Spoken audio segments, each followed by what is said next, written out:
70 Americans will die today from fentanyl poisoning. Not overdoses, poisonings. Because most of them had no idea what they were taking. By the time you finish watching this video, that number will be closer to 300.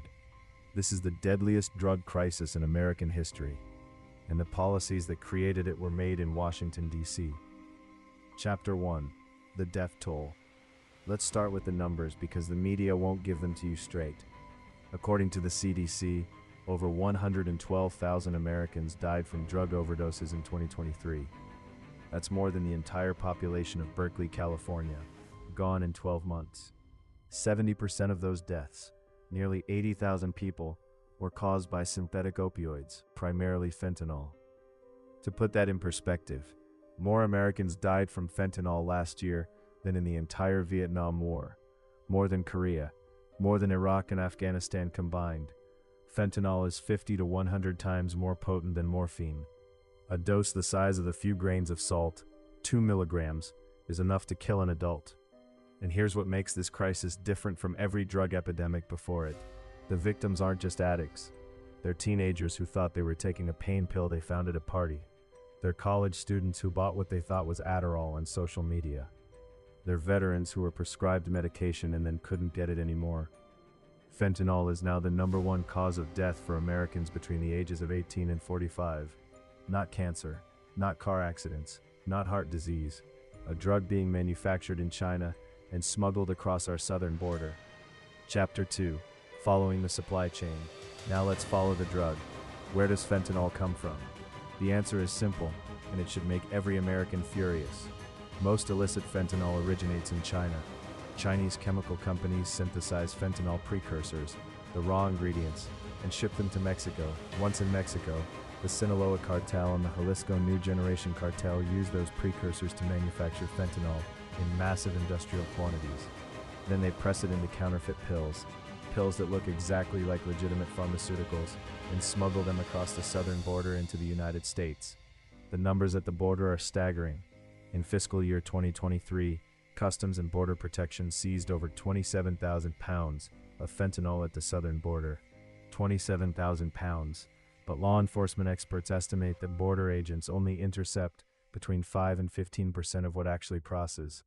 That means, and let this sink in, that between 180,000 and 540,000 pounds of fentanyl entered the United States in a single year, enough to kill every man, woman, and child in America, multiple times over. And the cartels are getting more sophisticated every year. They hide fentanyl in shipments of produce and car parts, in children's toys. They recruit American citizens to drive it through official ports of entry. They use social media to market counterfeit pills directly to American teenagers. Chapter 3. The Border Policy Collapse. So how did we get here? In January 2021, the Biden administration took office and immediately began dismantling the border security architecture that had been built under President Trump. On day 1, President Biden signed executive orders halting construction of the border wall. He terminated the Remain in Mexico policy, formerly known as the Migrant Protection Protocols, which had required asylum seekers to wait in Mexico while their cases were processed in American courts. He ended agreements with Guatemala, Honduras, and El Salvador that had helped manage migration flows, and he instructed border agents to release migrants who crossed illegally into the United States while they awaited immigration hearings that were sometimes years away. The results were immediate and catastrophic. In the final year of the Trump administration, Border Patrol recorded approximately 458,000 illegal crossings. In Biden's first full year, fiscal year 2022, that number exploded to 2.2 million. It climbed to 2.5 million in 2023, and in fiscal year 2024, it exceeded 3 million. To be clear, 3 million people crossed the southern border illegally in a single year. That's larger than the population of Chicago.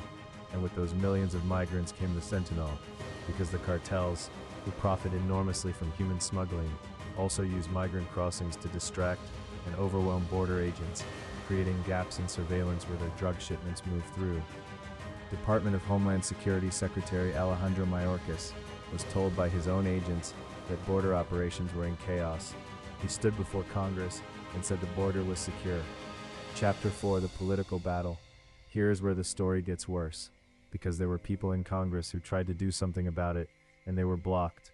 In January 2024, a bipartisan group of senators, led by Republican James Lankford of Oklahoma and Democrat Kyrsten Sinema of Arizona, negotiated a border security bill that would have provided emergency funding for immigration courts, granted the executive branch new authority to shut down asylum processing when crossings hit a certain threshold, and significantly tightened the asylum claims process. Republican leadership in the House demanded even stronger measures. Then something extraordinary happened. The former President of the United States, Donald Trump, publicly urged Republican senators to kill the bill, reportedly because he wanted the border to remain an issue in the 2024 presidential campaign. The bill died. Democrats blamed Republicans, Republicans blamed Democrats, and Americans kept dying. Since 2021, more than 300,000 Americans have died from fentanyl poisoning. 300,000. That's more than every American killed in World War II in the Pacific Theater, and the political blame game has real consequences. When Congress fails to fund border security, there are fewer agents to intercept drugs. When catch and release policies overwhelm immigration courts, cartels understand they can operate with near impunity. When the official policy of the United States government is to minimize the border crisis, to call it managed or secure, law enforcement loses the political cover it needs to take aggressive action. The fentanyl crisis is not an accident. It is a policy outcome, and the American people deserve to know who made those policies.